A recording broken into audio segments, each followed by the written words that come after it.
تم استخدام هواتف نوكيا القديمة لاختراق البنوك.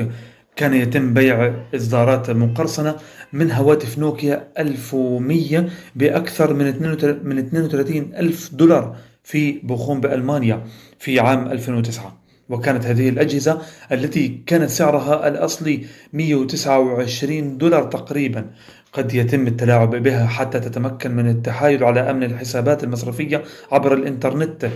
كانت الهواتف قادرة على استقبال المكالمات من أي رقم بما في ذلك البنوك في بلدان أخرى.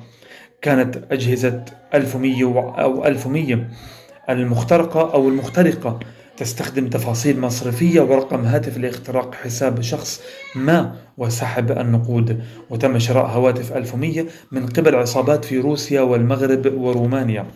أخبرنا في التعليقات، هل استخدمت هذا الهاتف الأصلي وليس الملاعب فيه قبل الآن أم لا؟ ويعطيكم ألف عافية.